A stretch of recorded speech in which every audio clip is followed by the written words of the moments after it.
here's our options now. Unschooling, homeschooling, private schooling, public schooling, any number of those hybrid schoolings, getting mad and moving schooling, requesting changes in district because this one teacher was mean to my kids. It doesn't ever stop. It doesn't ever stop. And we're in the process of moving kids from one situation to another situation. And here's a couple of things I'm noticing. And I'm putting my bias out there. I worked at universities forever, and I was a high school and elementary school teacher before that. Yeah. My wife's a lifelong teacher. Yeah. Both of us are public school people to the death, and now we're transitioning out. And so I'm losing some of my identity, right? Yeah, sure. Kind of like I talked a lot of trash as an 18-year-old, and I got a peanut allergy kid. It's a very similar thing. Yeah. I ran my mouth a lot, and now here we are. Here's a couple of things I'm noticing. One is, so a cool thing to talk about is nobody needs to go to college anymore. College is a waste of time. It's stupid. You shouldn't go. You should go get a trade. Totally. I worked in colleges. Thousands and thousands of students should not have been there. They shouldn't have been borrowing that kind of money. They should have been at a different place, et cetera. Yeah. And I don't know, on the flip side, zero, and I'm sure they'll fill up the comments. I don't know any person or family of means that is not sending their kid to college. I know of, it's only when I started touring private schools that I thought, oh, this is where people who know something that I don't know are sending their kids. Huh. And then I saw the other side, which are people who are brilliant, savant people, pulling them out and just saying, we're homeschooling. I'm not doing this anymore. And so we have some people that are way smarter than me in our life that have just said, I'm opting out, and this is how we're going to do it. Yeah.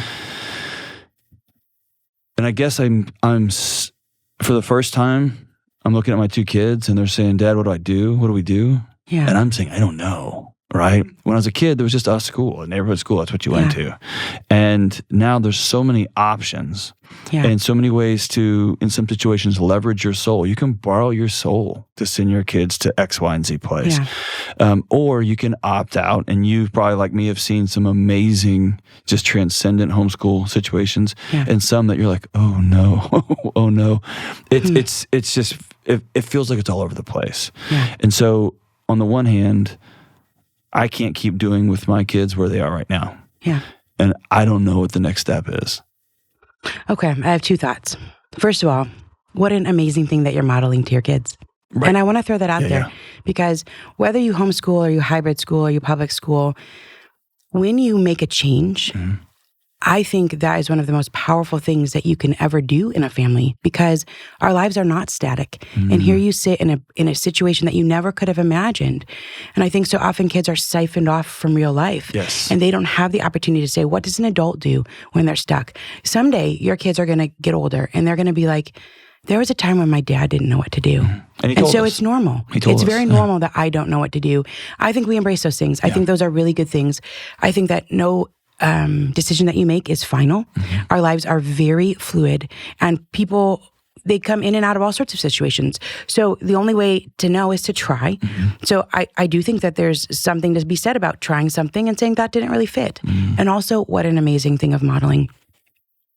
My favorite quote, and I have read a lot of books. I really like to read, and I've gotten a chance to talk to so many authors, but this guy's dead, so I haven't gotten a chance to talk to him. His name is John Holt, and he wrote a book called Learning All the Time. The subtitle is pretty fascinating. It's how young children learn to read, write, do math, and investigate the world without being taught.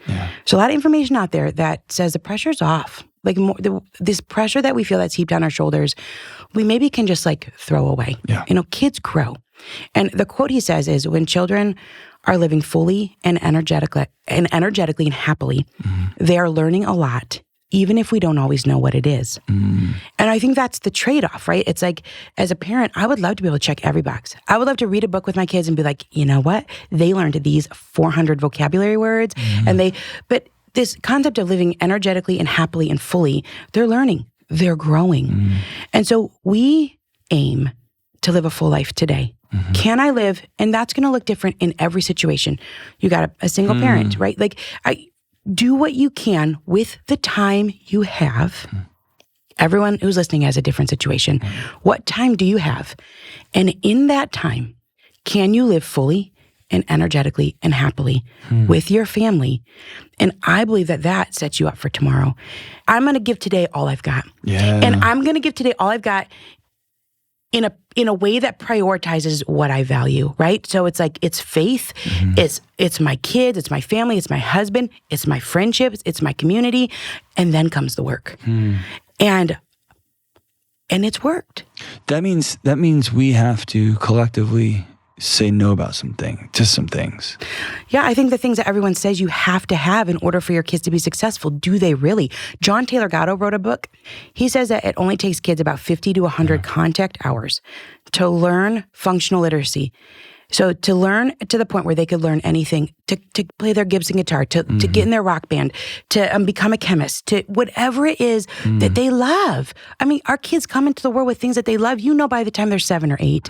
And I just talked to this guy, Chef Nathan Lippy. He grew up eating fish sticks, but he was interested in cooking. And so he spent a lot of time like watching early Martha Stewart. He went through all these names. I hadn't even heard of them all. And he said, when I was 8 years old, he said, my mom was gone and I just had time in the kitchen. And he's like, I wanted to make homemade pasta. And he's like, I'm just going to do it. He said, I'd seen it, and he gets out the flour and the egg and he makes the well, he told me, and he does it. And he had leftover queso in the fridge from something else. And he makes raviolis. And he's 8. I mean, he's in the 3rd grade, right? And he makes the ravioli, and he rolls out the dough and he does the fork around the sides and he boils them. He's home by himself, or maybe there's another adult, but his mom wasn't there. He boils the water. He parboils. I mean, that's what he says. He's 8. He knows how to parboil. He puts them in the garlic and the butter. And anyways, he says, mom walked home and it was a disaster. The kitchen is a disaster, right? He's 8 years old. He's making homemade pasta. And she was kind of like, whoa. And then he said, she sat down to eat it. And he said, the way that she looked at me changed my life. My mom's look, because she was like, this is incredible. I've never had pasta so good. How did you do this? And he said, I want that feeling for the rest of my life. And he was 8. And I think so often, so John Taylor Gatto says 50 hours. Well, we put a lot of childhood toward academics, like 15,000 hours. And we're raising whole kids. Towards a test score. It's not even academic. And if you're raising toward a test score, that test score doesn't even matter. No. If you're teaching for a test, there's Alfie Cohen's written a ton about that. It's not about the test. It's unethical, I think. I think we're destroying human beings. Yeah, so I think that we have to, it's a philosophical, it really is a philosophical, what is education? Yeah. And I would argue that Chef Nathan Lippy got a good one. And it came from himself. It didn't come from his mom who was making fish sticks. It came from inside of him and living in a place that allowed him to make a mess of the kitchen, that gave him the time and whatever. I asked him, I was like, what did your mom do? Like, and he was like, I mean, really, she really didn't do anything. She just allowed for it. And there was a time and space for it. So my advice is, look at your life. Are there things you could cut that are not life-giving to you and your family? And whatever the time that you have, maybe you have 50 minutes a day, maybe you have hours, maybe you're a stay-at-home mom and you've got toddlers. You've got all the time in the world. And when you're in that toddler stage as a mom, you're so ready. Like, you're so ready for them to be potty trained. You're so ready to be out of that stage. But we know when you leave that stage, your life gets so busy, you're not necessarily the driver in that seat anymore. You've got your kids and their interests and you're kind of go, go, go. This is actually really a beautiful, special time when you got your kids at home. The unending, this open time is a gift. Yeah. And if you can take that and figure out in that time, where does our family thrive? How do we live fully and energetically? Because this is what I would say. What's one of the biggest changes that's happened in the past 20, 30 years? There are hardly any kids that are living happily and energetically and fully.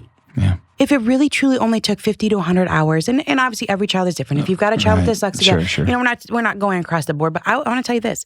We've got 5 kids. So when you have 5 kids, you can experiment a little bit, So like for the first ones, I was super nervous and we do home education. But like I said, everyone has their own amount of time that they have that they can play around with.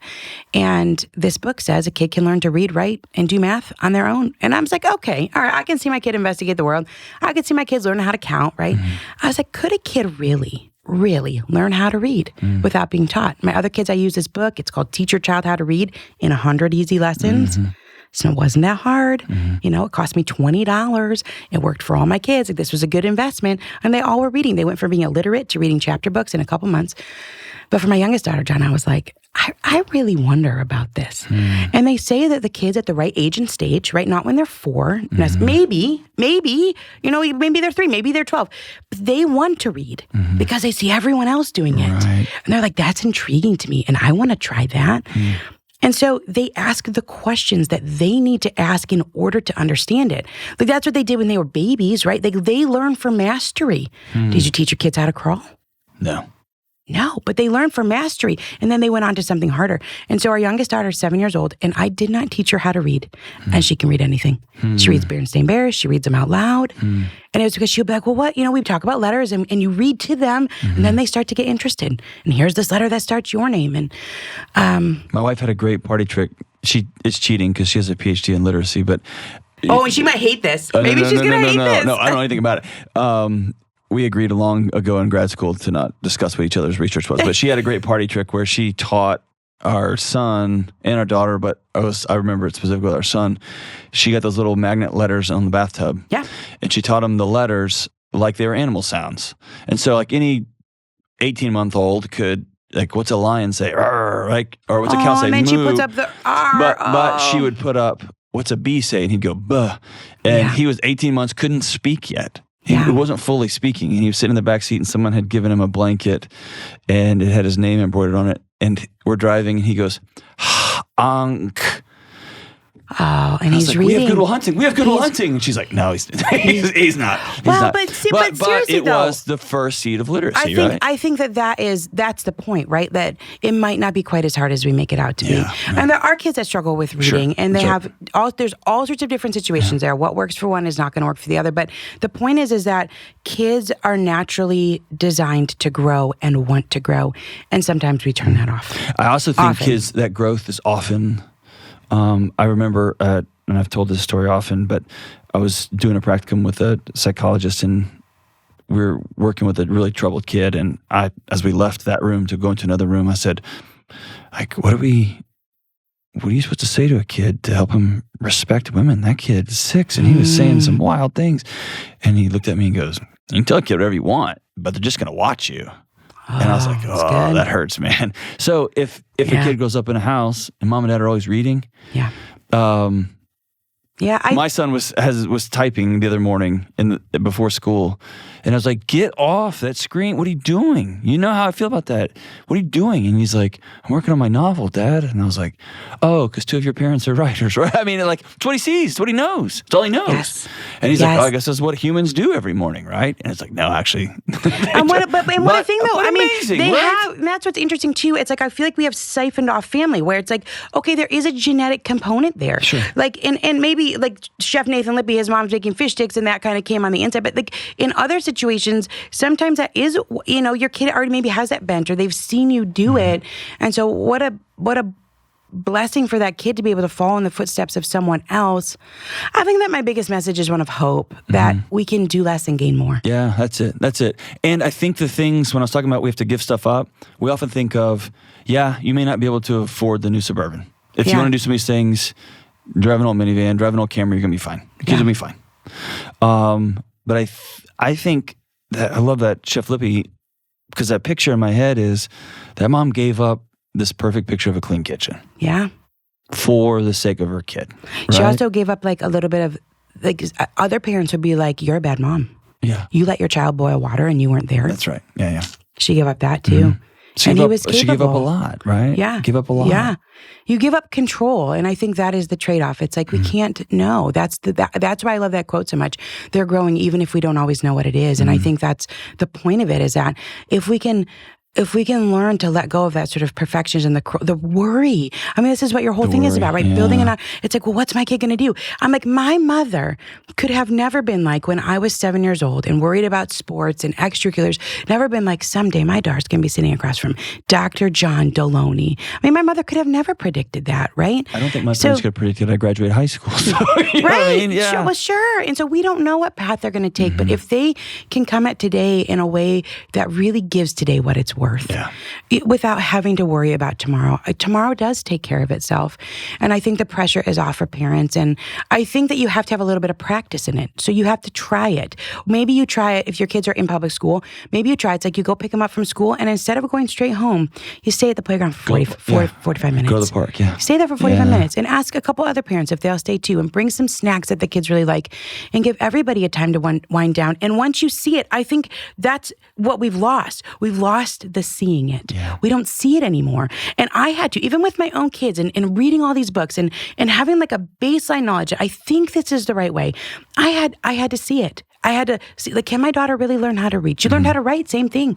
And she was motivated by different situations. Once you see it, then you gain that foundation under you, and you take that with you for the rest of your life. Let's just assume there's two parents in a home, and I know that for, I guess, the majority now of families in the country, that's not the case. No, let's do it across the board. You got families, you've got somebody sitting by themselves. In my head, this is an exercise that you get out of your house and go somewhere, and you just swipe your calendar clean. And instead of saying, okay, we have to do this, we have to do this, we have to do this, we have to do this, we have to do this, I got to buy this, I got to buy this, swipe it all clean and see, what do we want our house to feel like when we walk in? Like, what do we want this thing to be? Yeah. And let's rebuild it that way. That's good. Right now, for the next year, you got to keep going to your job, right? You got to keep going to public school, or we're going to keep homeschooling until whatever your thing is. But reverse engineer it that way. Does that sound right? Yeah. I don't know another way to do it. I think it's like you start with, what time do I have? And where am I what time do I have that I have the option to make a decision about it? Okay. Because we all have so much time. You got to work. You have to shop. Maybe you have to go to therapy appointments. Like whatever it is, maybe you're taking care of an elderly relative. Maybe you're in a spot where you're physically not doing super well. But we all have a certain amount of time that we're the boss of, that we have the say-so.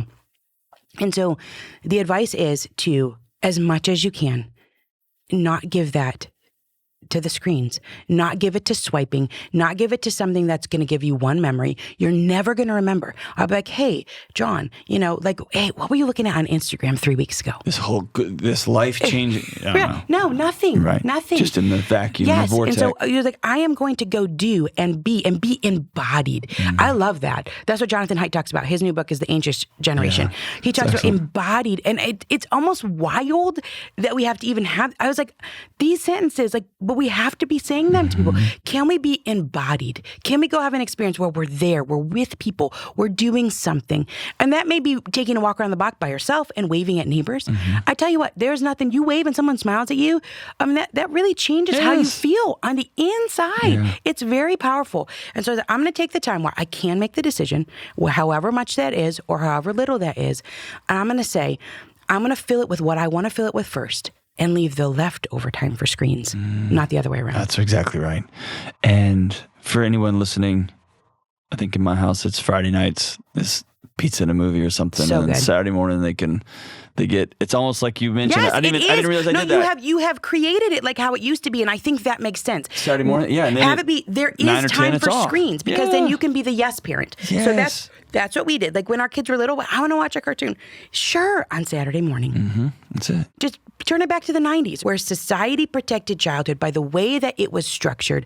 Can we take that and recreate it in our homes, which means that screens are limited and that there's friends to play with? Yeah. And the bigger thing for me, I think underneath those things that you're mentioning is me and my wife get to breathe, and we get emotionally regulated parents, which has a cascading effect on our kids' nervous. It has a cascading effect on every part of their lives. I love all that. We all go inside the house. And I want my home to be a place that my wife, that my kids, when they think of it, they can't wait to get there. Because it's a right? Yeah. Yeah, and I think that if you're in a spot, we were in a spot where it's hard to get babysitters, and you got a lot of little kids, they cry, they're clingy, your marriage is struggling because you're not being able to connect. And this is a very common thing, right? You're both running. I felt like time in nature I felt like Mother Nature was like having another mother, both for my kids. It's someone else to keep your kids occupied, and for me, right? And then I've got a little bit of time to connect with Josh. You know, we get to have a conversation because we're on a hike. Ew, and he's in there. Ew. You know, we're on a hike and the kids are playing with whatever. Yeah. They're playing with sticks. And so we get to have a conversation. We get to connect. So if you're in a spot where you're alone, you have no family around to help, maybe you don't have the finances, but you can still connect as a family and you can connect with your spouse. Because when you go out, if your kids are occupied, you got a chance to just sit around and have a conversation and connect. And I think it changes family life. You just did it. Just it's just exhale. Jenny, you're awesome. Thank you for coming to hang out with us. Thanks for having me. And wear that my Delony shirt. Delony shirt proudly. Everywhere. That's I will. right. I will. Thanks for having me. Awesome.